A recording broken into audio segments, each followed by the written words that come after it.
온 가운데도 늘 찬양해주는 우리 시온 찬양대 크게 격려 박수 한번 해주십시오. 네, 감사합니다. 네, 수고하셨습니다.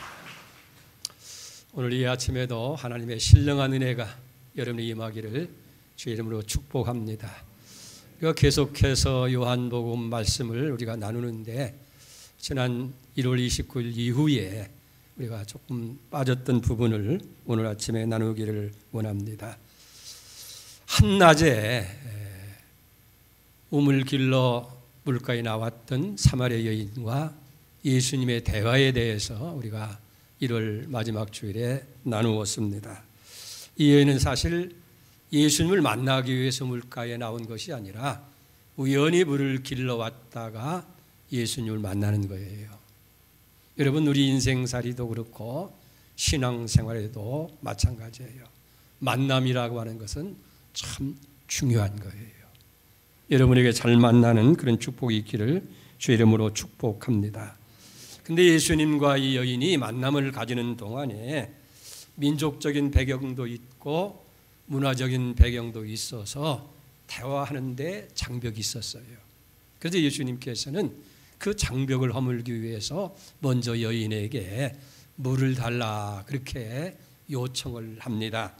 그러나 이 사마리아 여자는 우물곁임에도 불구하고 선뜻 물 한 그릇을 줄 수 있는 그런 여유를 갖지 못하는 약점이 많은 여인이었다 하는 것을 우리가 살펴볼 수 있게 되어집니다.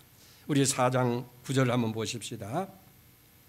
사마리아 여자가 이르되 당신은 유대인으로서 어찌해서 사마리아 여자인 나에게 물을 달라 하나이까?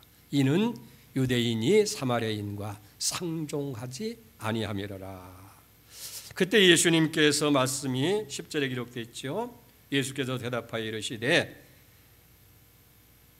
네가 만일 하나님의 선물과 또 내게 물을 달라 하는 이가 누구인 줄 알았다면 네가 그에게 구하였을 것이요 그가 생수를 내게 주었으리라. 그리고 13절에 보니까 예수께서 이르시되 이 물을 마시는 자마다 다시 목마르려니와 내가 주는 물을 마시는 자는 영원히 목마르지 아니하리니 이는 내가 주는 물은 그 속에서 영생토록 솟아나는 샘물이 되리라 라고 말씀하게 되어집니다. 그런데 사마리아 여인은 예수님이 하시는 말씀을 알아들을 수가 없는 거예요. 아니, 이런 깊은 물 속에서 물을 기를 수 있는 두리박도 있는 것도 아니고 근데 무엇을 가지고 물을 주냐 알아들을 수는 없지만은 그러나 예수님이 주시는 물을 마시면 다시는 목마르지 아니하고 영원히 솟아나는 샘물이 되리라고 하니까 이렇게 한낮에 사람들의 눈을 피해서 물 길러 오는 것도 싫고 또 영원히 목마르지 않는다고 하니까 그런 물이 있다고 한다면 그 물을 좀 내게 주십시오. 15절을 봅니다. 여자가 대답하여 이르되 주여 그런 물을 내게 주사 목마르지도 않고 또 여기 물 길러오지 않게 하시옵소서. 그때 예수님께서 대답한 말씀이 16절이에요. 이르되 가서 내 남편을 불러오라. 예수님의 대답은 좀 엉뚱하잖아요. 아니, 예수님이 물을 준다고 그래서 그 물 달라고 했더니 느닷없이 엉뚱하게 내 남편을 불러오라고 하는 거예요. 아마 이 여인이 처음 대화를 했을 때 다시 말해서 왜 유대인 남자가 사마리아 여자인 내게 물을 달라고 합니까? 라고 하는 그때 같았다면 물을 달라고 하는데 왜 뚱딴지 같이 남편을 불러오라고 하느냐라고 아마 따져 물었을지도 모르겠습니다. 그러나 사마리아 여인은 겸손하게 예수님 옆에 대답을 하는 거예요. 17절 보세요. 여자가 대답하여 이르되 나는 남편이 없나이다. 예수께서 이르시되 네가 남편이 없다는 말이 옳도다. 벌써 이 사마리아 여인은 이제 마음을 열고 예수님과 대화할 수 있는 그런 상태로 되어 있는 것을 보게 되어집니다. 그리고 아마 예수님께서는 그 여인의 진실을 듣고서야 이제 물을 주실 그런 의향이 있었던 거예요. 사실 그렇습니다. 가장 낮고 진실한 그 순간, 겸손한 바로 그 순간이 되어져야 비로소 우리가 하나님의 은혜를 받을 수 있다는 사실이에요. 사랑하는 여러분, 우리가 아무리 열심히 신앙생활하고 교회에 많이 다녔다 할지라도 우리가 마지막 우리의 진실을 내려놓지 아니하면 우리는 은혜의 자리에 나갈 수 없다 하는 거예요. 마지막 겸손이 필요한 거예요. 하나님은 이런 겸손한 자를 찾으시는 거예요. 우리가 찬송가에도 그렇잖아요. 겸손한 자 찾도다. 무엇이여 드리세. 우리는 이 시간도 주님 앞에 겸손으로 나가야 돼요. 하나님 말씀을 들을 때에도 우리의 마음을 낮춰서 겸손하게 하나님께서 지금 내게 주시는 말씀으로 들을 때에 그 말씀이 은혜가 되어지고 축복이 되어지는 줄로 믿습니다. 근데 우리 마음이 교만하지 못해요. 아이고, 저 말씀은 저 집사가 들어야 되고 이 말씀은 이 집사가 들어야 되고 또 반항하는 거예요. 왜 그런 말을 지금 이 시간에 하지? 그러면서 하나님의 생명의 말씀, 은혜의 말씀을 들으면서도 우리 마음이 낮아지고 겸손해지지 아니하면 그 말씀이 은혜가 될 수가 없다 하는 거예요. 겸손과 진실이 우리에게 있어야 될 줄 믿습니다. 그러니까 하나님 앞에서 언제나 우리는 겸손해야 되고 진실해야 되어질 때, 지금까지는 우리가 위선과 거짓 속에 오만한 자리에 있어 할지라도 하나님 앞에서 마지막 겸손하고 진실할 때에 비로소 하나님의 은혜를 체험할 수 있다 하는 거예요. 여기 남편이 없다고 하는 여인의 말을 들은 예수님은 18절에 말씀하지요. 너에게 남편이 다시 있었고 지금 있는 자도 네 남편이 아니니 네 말이 참되도다. 그러니까 그 여인의 진실을 주님께서 인정해 주는 거예요. 분명히 지금 함께 살고 있는 남자가 있지만은 그 남편이 아니라고 그렇게 말씀하고 있는 것을 보게 됩니다. 그러니까 같이 살고 있지만은 어떤 부적절한 관계 속에 있는 관계가 아닌가 그렇게 생각되어집니다. 그러니까 이 여인은 적어도 5번씩이나 결혼했고 또 이혼했고, 그러니까 전에 남편이 5이나 있는 것 아닙니까? 그리고 지금 같이 살고 있는 사람도 자기 남편이라고 부를 수 없는 그런 부적절한 관계이니까 남편에 대한 이야기가 나오면 어쩐지 모르게 부끄러울 수가 있는 거예요. 또 왜 그런 자기 약점을 드러내는 것을 싫어서 반항했을지도 모릅니다. 그러나 이 여인은 예수님 앞에 진실하잖아요. 겸손하잖아요. 남편이 없습니다. 예수님은 이미 그걸 알고 내 남편이 5씩이나 있었지만은 그러나 지금 있는 사람도 내 남편이 아니다. 근데 여기 중요한 것은 예수님을 만나는 동안에 그분이 누구신지를 알게 되어지고 또 예수님이 누구신지를 알고 되어지니까 내 자신이 누구인지를 알게 되었다 하는 사실이에요. 여러분 자신을 알고 있어요? 내가 나를 안다고 하지만은 사실은 진실된 나를 아는다고 하는 것은 참 부족할지도 모르겠어요. 근데 언제 진실한 내 자신을 알 수 있느냐? 칼빈은 그런 유명한 말을 합니다. 하나님에 대한 지식이 없이는 나에 대한 지식이 없고 또 자기에 대한 지식이 없이는 하나님에 대한 지식이 없다라고 말씀하고 있습니다. 하나님을 배울 때 비로소 자신을 보게 되어지게 되고 내 진실한 자신을 찾았을 때에 우리는 비로소 하나님을 알 수 있게 되어진다는 거예요. 그리고 예수님과 자기 자신이 만나는 동안에 아는 그런 일들은 동시에 이루어졌다 하는 얘기예요. 우리도 그런 예를 성경에서 찾아볼 수 있죠. 시몬 베드로가 예수님을 만나고 예수님을 통해서 밤새 그물을 던졌지만은 고기 한 마리 잡지 못했을 때에 예수님 말씀 한마디에 순종하고 빈 그물이 가득 채워지는 그런 놀라운 모습을 발견했을 때에 베드로는 그분이 누구인지를 아는 거예요.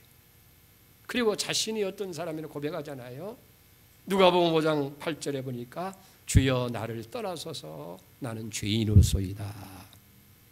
구약 성경에도 그런 분을 한 분 만나요. 우리가 이사야서 6장 5절에 보면 성전에 나가서 기도하다가 성전 안에 가득하신 하나님의 영광을 보는 순간 이사야가 이렇게 고백하잖아요. 그때 내가 말하되 화라도 나야 망하게 되었도다. 나는 입술이 부정한 사람이요 나는 입술이 부정한 백성 중에 거하면서 만군의 여호와이신 왕을 배웠음이라 하다. 그러면서 통회하고 고백하는 모습을 봅니다. 그러니까 거룩하신 하나님을 우리가 만나게 될 때, 하나님을 알게 될 때에 내 자신이 얼마나 연약한 존재예요, 추한 존재예요, 죄인이라는 사실을 알게 됐다는 얘기예요. 그러니까 내 남편이 5이나 있었고 이 여인이 전혀 말하지 않은 내용을 그분이 예수님이 알고 계신 거예요. 그러면서 내 남편이 지금 있는 사람도 내 남편이 아니다, 그 말이 참되다라고 하는 이야기를 들었을 때에 이 여인은 비로소 그분이 누구신지 또 자신이 누구인지를 알게 됐다는 얘기예요. 19절을 보세요. 여자가 이르되 주여 내가 보니 선지자라소이다. 이제 예수님을 선지자로 볼 수 있는 진실한 눈이 열리게 되었다 하는 거예요. 그러니까 지금 자기와 대화하고 있는, 자기에게 물을 달라고 했고 자기가 거절했을 때에 내가 주는 물을 네가 먹으면 영원히 목마르지 않겠다고 말씀하신 그분이 보통 사람이 아니라 하나님이 보내신 선지자다는 것을 여기 알고 고백하게 됐다 하는 거예요. 나를 알 때 주님을 진실로 알게 될 줄로 믿습니다. 자, 20절을 봅니다. 우리 조상들은 이 산에서 예배하였는데 당신들의 말은 예배할 곳이 예루살렘에 있다 하더이다. 우리는 이 4장 말씀을 살펴보면서 이 사마리아 여인의 관심이 발전하는 것을 보게 돼요. 처음에는 자기 육신을 위해서 영원히 목마르지 않게 할 그 물을 달라고 했던 여인이 이제는 어떻게 변했어요? 이제는 어디에서 예배를 드려야 하는지에 대한 영적인 갈등과 고민을 그의 관심사로 바뀌어지게 됐다는 거예요. 그러니까 뭔지 모르게 그 마음, 영혼 깊은 곳에서 가지고 있었던 그런 종교적인 관심, 그걸 이제 선지자인 예수님께 묻고 있는 거예요. 그 내용이 뭐예요? 자기 조상들은 그리심산에서 예배를 드렸는데 유대 사람들은 예루살렘에서 예배한다고 하니 당신이 선지자이니까 어느 곳에서 예배 드리는 것이 옳은지 말씀해 달라고 하는 그런 질문인 거예요. 근데 우리가 여기 하나 우리가 관심을 가질 것은 뭐냐면 이 여인이 말하는 예배 개념과 우리가 말하는 예배는 좀 차이가 있어요. 우리는 어떻게 해요? 한 장소에 모여서 기도하고 찬양하고 말씀 듣고 봉헌하고 그리고 이제 헌금을 드리는 그런 과정으로 예배가 진행되어지는데 이 여인이 드리는 그 예배는 제사 드리는 거예요. 그게 우리가 세상 얘기하는 제사가 아니고 하나님 앞에 예배를 드리는 것은 뭐냐면 제물을 가져다가 그 제물로서 하나님 앞에 각을 떠서 불을 태워서 드리는 이 속죄의 제사를 말합니다. 그러니까 적어도 이 여인은 자기의 문제를 해결하기 위해서 회개도 해보았고 울어도 보았고 몸부림쳐도 보았을 거예요. 여러분, 남편이 5씩이나 있었던 여인이라고 생각하면 그게 얼마나 기구한 운명인 동시에 문제가 많은 여인이었겠어요. 그러니까 갈등이 있는 거예요. 내 팔자가 왜 이런지, 내가 왜 이런 상황 속에서 계속되는 이 고통스러운 인생을 살아야 되는지, 무엇이 잘못돼서. 그래서 하나님 앞에 몸부림쳐도 보았고 울어도 보았고 이제 하나님 앞에 기도도 해봤을 것입니다. 그러나 근본적인 죄의 문제가 해결되지 않은 거예요. 그래서 여인은 마지막으로 생각하는 것이 예배 드리는 장소가 잘못돼서 아닌가. 원래 우리 조상들이 드렸던 예배는 예루살렘, 시온산에 있는 예루살렘 성전에 드리는데 이 그리심산 내에서 예배를 드리게 되니까 예배의 장소가 잘못돼서 그런 문제가 아니겠는가. 그래서 제사를 통해서 한 번쯤이라도 내가 내 죄를 사했다고 하시는 하나님 말씀을 똑똑히 듣고, 그러니까 어떻게 하든지 하나님 앞에서 죄 용서를 받고 정결한 모습으로 살아가고 싶은 그런 갈등이, 그런 갈망이 여인에게 있었다 하는 거예요. 우리가 사실 인간적인 면에서 생각해 보면 모처럼 선지자를 만났으니 지금 당장 내 인생에 필요한 것을 그분에게 부탁을 드리고 요구하는 것이 인지상정인지 모르겠어요. 이 사마리아 여인의 형편에 의한다면 자기가 좀 더 행복한 삶을 살고 안정된 인생을 살기 위해서 그저 좋은 남자 만나서 아름다운 가정을 꾸밀 수 있도록 그런 남자를 만나게 해주십시오라고 요청할 수도 있을 것이고, 아니면 그저 지금 있는 사람과 그냥 살아도 좋으니까 돈이나 그저 하늘에서 내려서 부족함이 없게 한다든지 아마 세상적인 어떤 요구를 구할 수도 있었지만은, 그러나 여인은 그런 것을 묻지 아니하고 근본적인 예배에 대해서 여기 묻게 되는 거예요. 그러니까 어떻게 하면 자기가 드리는 이 제사 예배를 통해서 죄 사함 받고 하나님 앞에서 바르게 살 수 있느냐고 하는 그런 깊은 뜻이 담겨져 있는 질문인 줄 믿습니다. 자, 여기서 우리가 한번 살펴볼 필요가 있어요. 여러분은 교회 나와서 무엇을 구하고 있습니까? 지금 하나님 앞에 나와서 내가 하나님 앞에 원하고 소원하고 기도하는 기도의 제목이 뭐냐는 얘기예요. 물론 세상을 살아가기 위해서 건강도 필요할 것이고 사업도 번창해야 될 것이고 세상적으로 성공하고 아직 정년기에 있는 사람들은 좋은 남자, 좋은 여자, 배우자를 만나서 아름다운 가정을 이루기를 원하는 것도 있을 거예요. 그러나 정말 우리가 하나님 앞에 진실로 구해야 할 것은 사마리아 여인처럼 가장 중요한 것이 뭐냐는 거예요.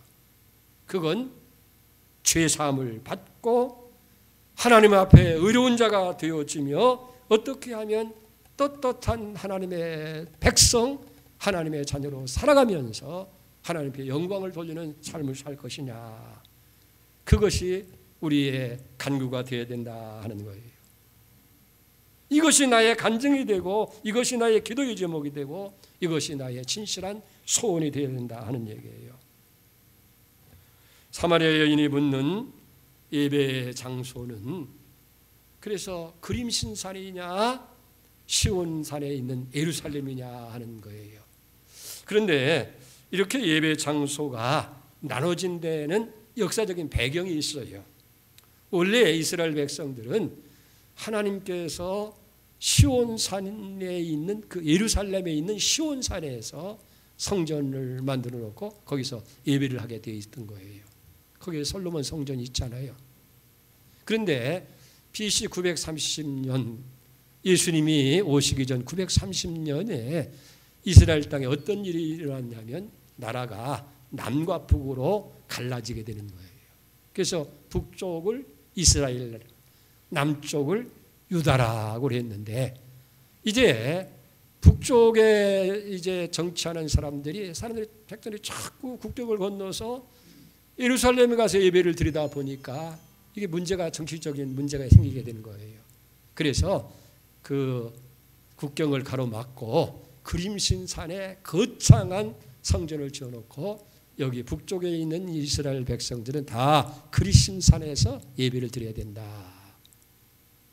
그리고 남쪽은 시온산에 있는 예루살렘에 있는 시온산 성전에서 예배를 드리게 되어지게 됐다는 거예요. 이런 역사적인 배경과 정치적인 이유로 인해서 사마리아 사람들은 예루살렘에 가지 않고 그리심산에 있는 성전에서 예배를 드리게 됐다는 거예요.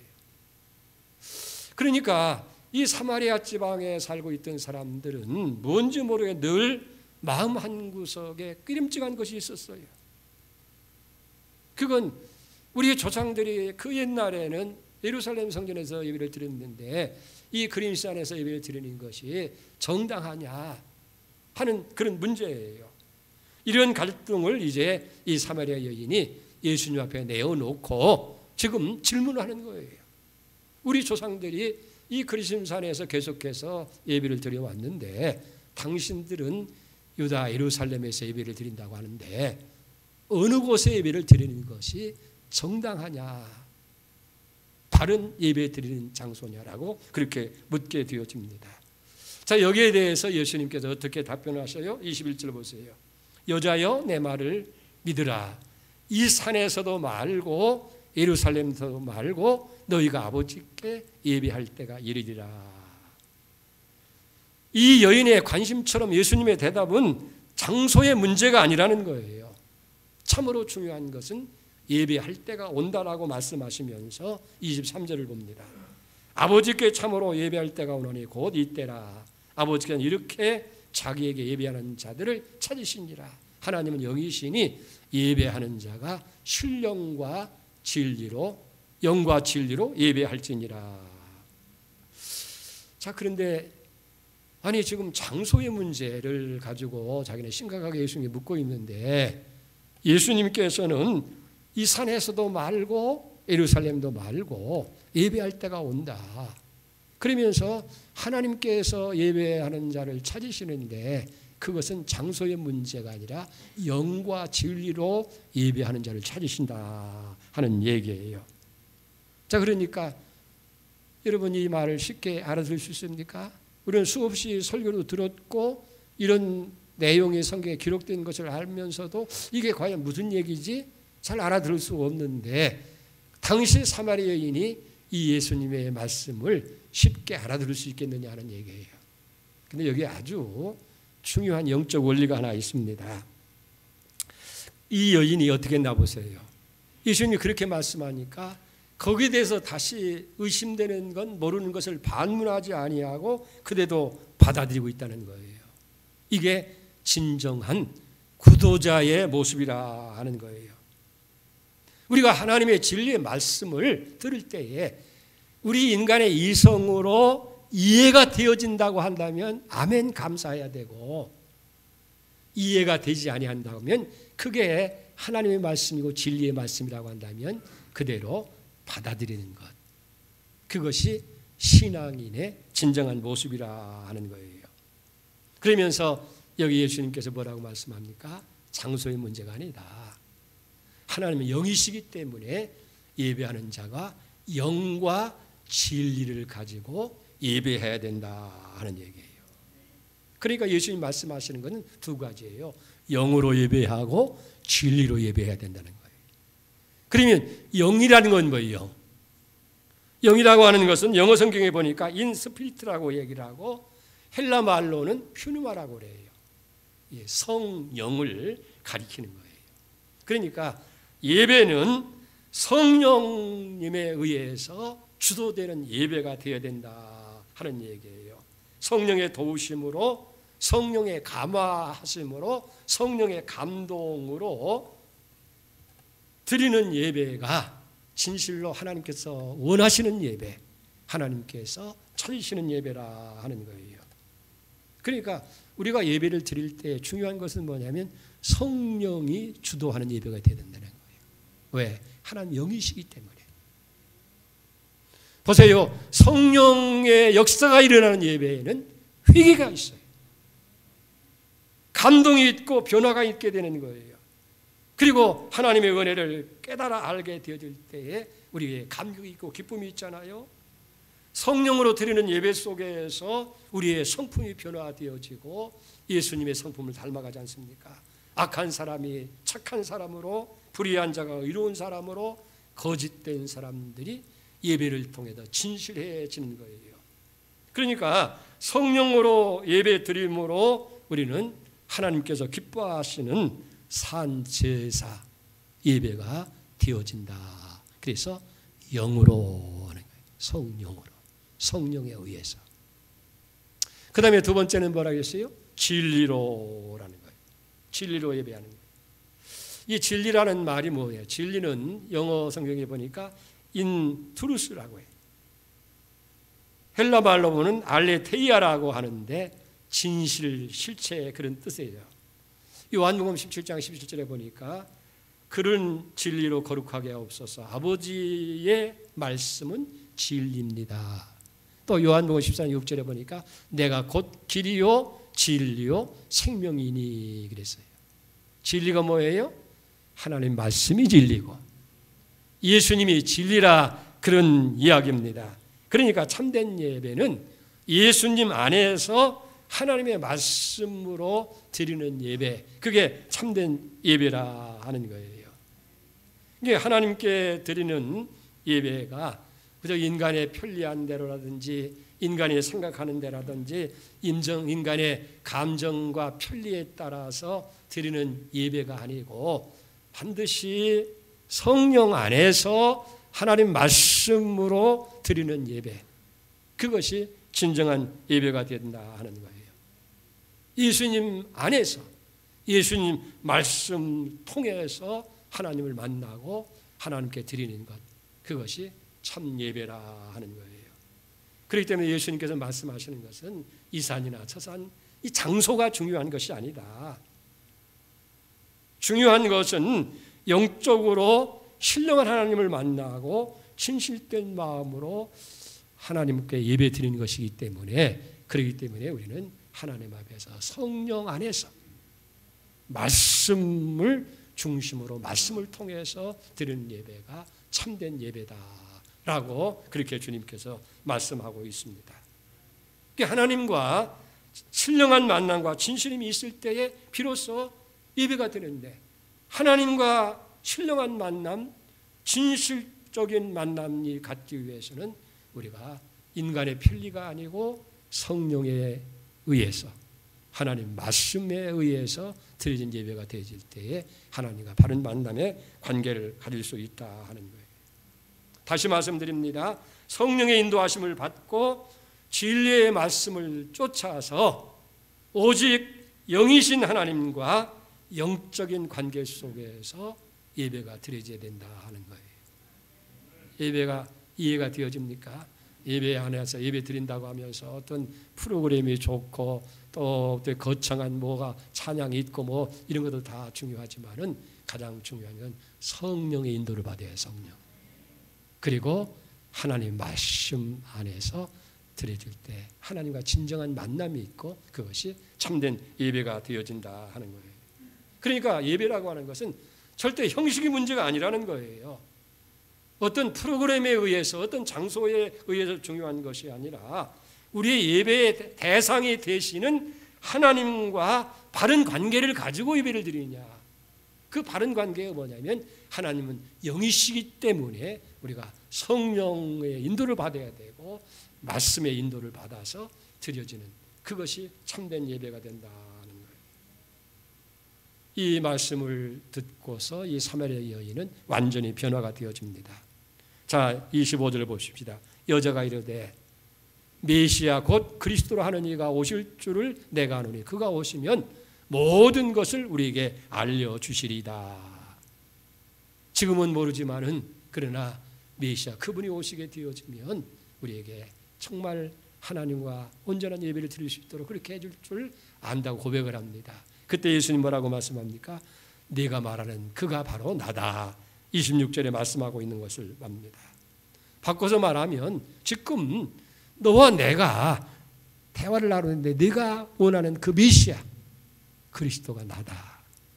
그러니까 지금 너는 하나님과의 교제 가운데 있는 것이고 하나님과의 예배를 드리는 자리에 있는 것과 같다라고 그렇게 말씀하고 있는 것을 보게 됩니다.